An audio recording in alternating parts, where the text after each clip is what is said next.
This video is sponsored by V-Guard. पवन कुमार जी, आपने भी कल जंतर मंतर पर एक प्रदर्शन किया और राष्ट्रीय स्वयंसेवक संघ का समर्थन रहा इस प्रदर्शन को कि भाई एनपीएस हटाओ, ओपीएस लेकर आओ। लेकिन बीजेपी साफ कह रही है कि हम ओपीएस नहीं लेकर आएंगे। अमित शाह कह रहे हैं ओपीएस पर कमेटी बना दी। तो कौन सा दबाव काम कर रहा है?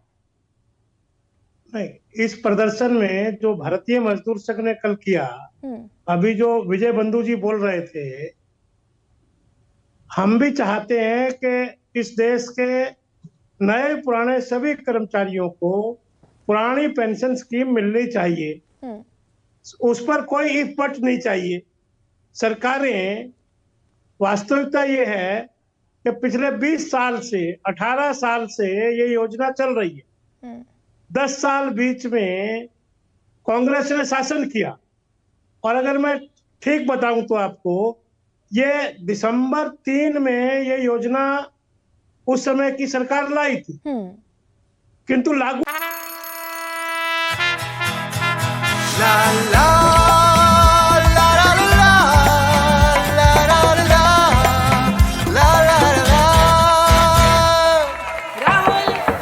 राहुल तन के साथ मन को जगाओ वी-गार्ड वाटर हीटर्स के संग। वी-गार्ड नहीं कर पाई।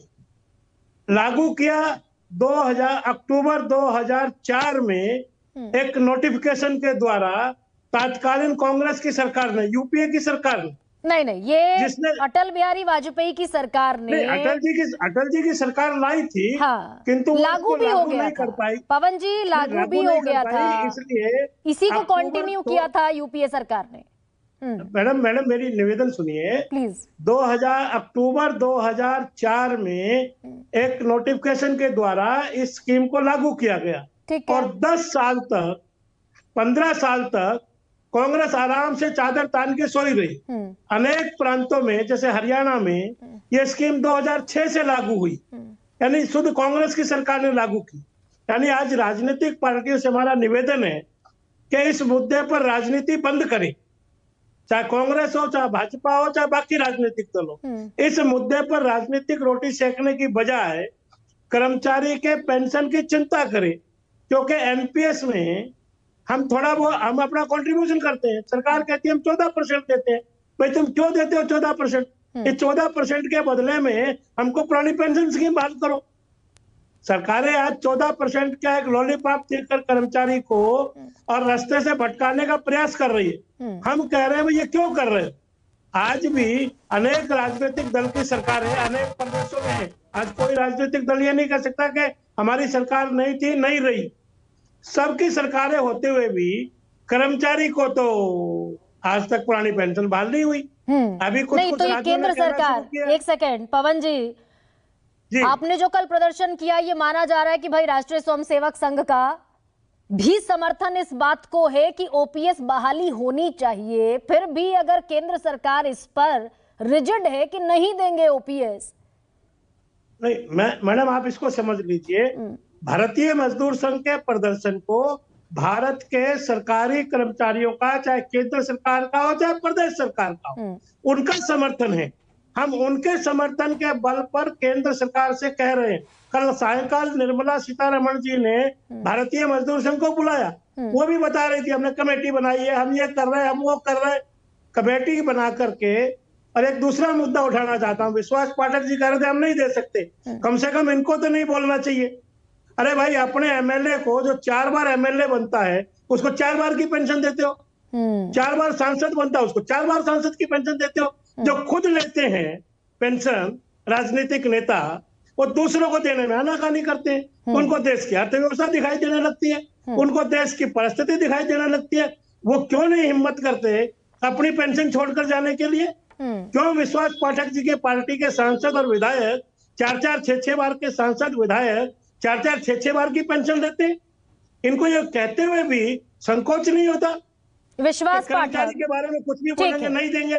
विश्वास पाठक, ये सवाल तो बड़ा लाजमी सा पूछे जाने वाला सवाल है कि भाई ओपीएस को लेकर आपने ये जो स्विफ्ट टर्न लिया, कल आरएसएस के विंग ने जंतर मंतर पर प्रदर्शन किया, आज अमित शाह को बोलना पड़ा कि ओपीएस पर कमेटी बना दी, यानी कि आप झुनझुना पकड़ाना चाहते हैं और हल की तरफ नहीं जाना चाहते।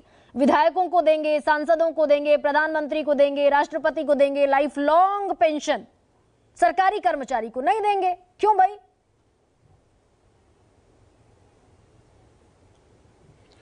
देखिए, इसके ऊपर भी बहस हो सकती है। अगर राष्ट्रपति से लेकर या जो सांसद है, विधायक है, इनकी पेंशन बंद करनी है तो उसका भी सर्वपक्षीय बैठक हो सकती है, उसके ऊपर भी विचार विमर्श हो सकता है। जैसा 2004 में ओपीएस को हटा के एनपीएस लाओ, ऐसा विचार हो गया था। देखिए, अभी आप बार बार आरएसएस का उच्चारण कर रहे हैं। आरएसएस का पेंशन से कोई लेन देन है नहीं। भारतीय मजदूर संघ एक विंग है जो लेबर विंग है, जैसा भारतीय जनता पार्टी ये पॉलिटिकल विंग है।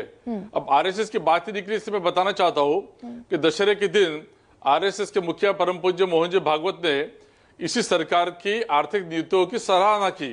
उन्होंने कहा कि 3.5 ट्रिलियन की जो इकोनॉमी हो गई है और 5 ट्रिलियन की हो रही है, वो अच्छी बात है। नहीं, मेरा सवाल तो अलग है। मेरा सवाल अलग है। एक सेकंड विश्वास पाठक, आपने खत्म कर दिया ना, आप एनपीएस ले आए, ओपीएस आपने खत्म कर दिया। आप कह रहे हैं कि समीक्षा हो सकती है सांसदों की, विधायकों की, राष्ट्रपति की, प्रधानमंत्री की पेंशन को लेकर। उसको लेकर तो कोई नोटिफिकेशन नहीं है। तो बड़ा सीधा सा सवाल है कि सरकारी कर्मचारियों की पेंशन से ही तकलीफ क्यों है? क्या तकलीफ है ये तो बताइए। देखो, तकलीफ 2004 में देखी की थी, वो समीक्षा की गई। आज मैं आपको रेलवे का उदाहरण देता हूं। रेलवे के जितने वर्तमान कर्मचारी है, उससे ज्यादा रिटायर्ड लोगों को पेंशन सरकार को देनी पड़ती है। ठीक है। और वो भी करंट बजट के माध्यम से। इसलिए इसकी तकलीफ क्या है, 2004 को उसकी समीक्षा की गई। सभी दलों ने उसकी बात एक्सेप्ट करके वो आगे बढ़े। अभी सवाल ऐसा है, जो एनपीएस लाया है which is a step forward, उसमें क्या संशोधन किया जाए, आगे कैसा बढ़ा जाए, बजट का प्रॉब्लम है। कमेटी बनाई है विश्वास पाठक, उसी को क्या मैं ये मानूं कि ओपीएस की तरफ वापस लौटने में सरकार के बजट का संकट है, ये माना जाए?